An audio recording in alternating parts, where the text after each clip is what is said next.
In 5th century BC, Chinese record keeper Lao Tzu wrote what 2,000 years later would be coined servant leadership.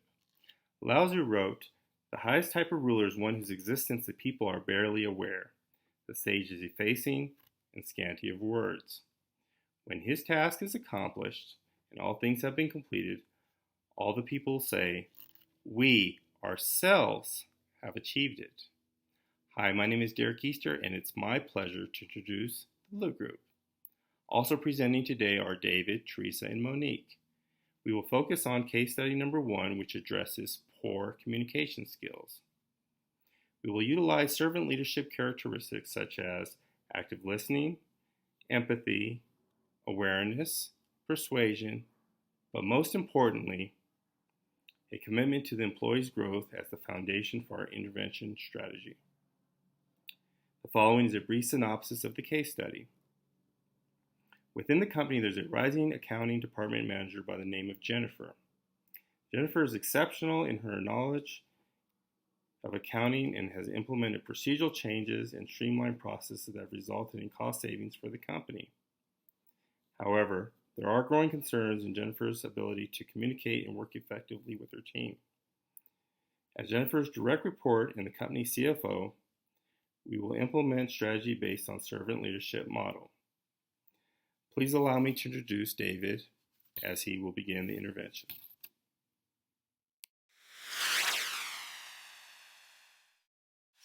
Where to begin? As stated by Peter Drucker in the book I chose, A Year with Peter Drucker, we mentor because we envision what a person can become. In other words, this person may have been a superstar. Jennifer may have had the technical expertise to be excellent in her accounting aspects. However, she appears to have been struggling with her interpersonal skills, her ability to engage her employees, motivate, and communicate. First, I think as CFO, I would have to consider if I'm doing my part to clearly establish expectations and to help Jennifer adapt to the culture of the organization. Is she even aware of her deficiencies? Does she know the organization? Has she been asked what she needs to be successful in her job? Over the 10 months Jennifer has been with the company, I should have been conducting periodic meetings to review progress to ensure she is on track. How to approach Jennifer? I would start by having a very open and honest conversation with Jennifer in order to determine if she is even aware of the challenges. Through a series of open-ended questions, I would ask for her feedback. How does she think things are progressing?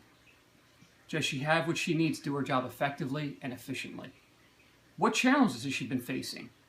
Is she happy in her current role? Once I'm able to better assess her level of understanding, I can begin the process of addressing and repairing the disconnects. There's a very good chance Jennifer will feel threatened and become defensive, so it is crucial that I diffuse the situation by clearly establishing that my primary objective is to help her. I want to recognize that she is an asset to the company, that I believe in her skills, and I want to invest in her growth. Effective listening will prove to be absolutely crucial to gain buy-in and support. One of the biggest distinctions of a leader who serves others versus themselves is the ability to listen. When you listen, you hear people's objections, anxieties, and fears. You also hear the solutions. Thank you.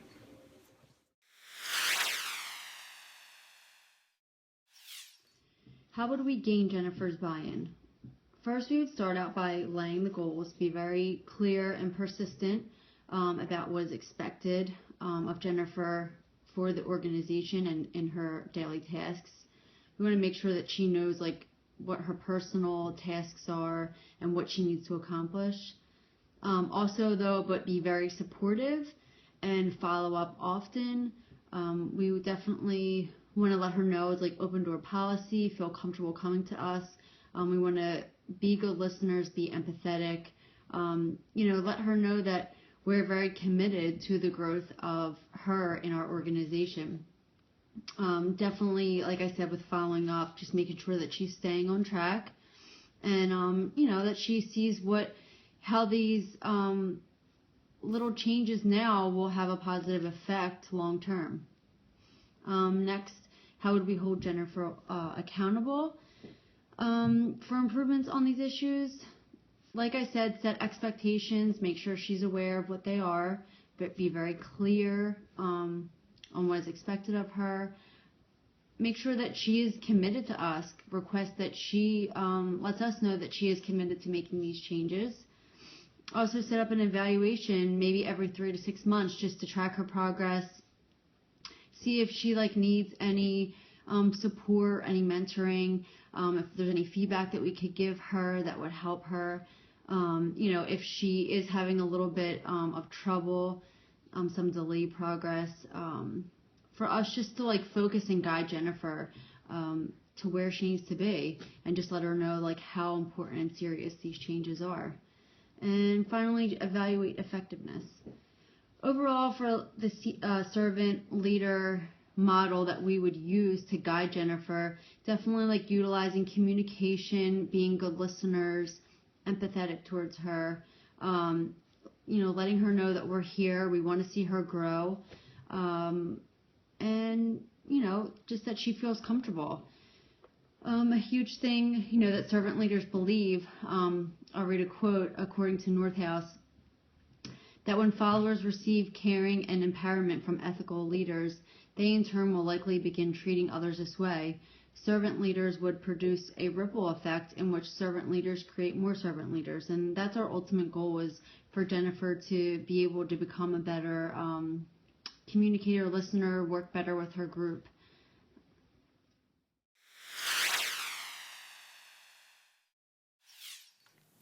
Hi, I'm Monique Tula. So in terms of what to actually say to Jennifer, we would recommend beginning by acknowledging her strengths. So point out that we know she just passed her CPA exam. That was no small feat. That she's got longevity with the company. She's a skilled accountant. You want to emphasize how much of an asset she is to the company. Point out that she's made a positive financial impact by implementing cost savings measures, and that we believe so much in her skills that we want to continue investing in her growth. So we also want to let her know that while we're pleased with the progress that she's made so far, we want to make sure that she continues on her path to success. So today we want to work together to further identify growth in her relatively new role as department manager. So at that point, we would recommend sharing your observation of her communication style with her colleagues, and that it revealed that she could probably benefit from studying some of the best practices of servant leadership. And so you would want to remind her that the company's leadership model, which is servant leadership, and then highlight a few of the tenets that are most valued by the company. So things like listening, empathy, being self-aware, persuasion, and not coercive persuasion, but just sort of gentle persuasion. And then also that the company has a commitment to employees' growth. And then in terms of issues that we would work with her on, we would ask her to do a self-assessment using the servant leadership questionnaire to better understand where she falls on the scale, and then begin to identify areas of growth.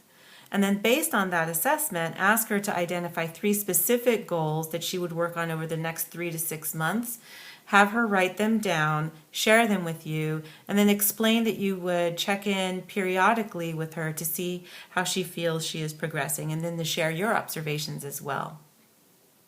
And then in terms of the specific issues, listening, awareness, and persuasion.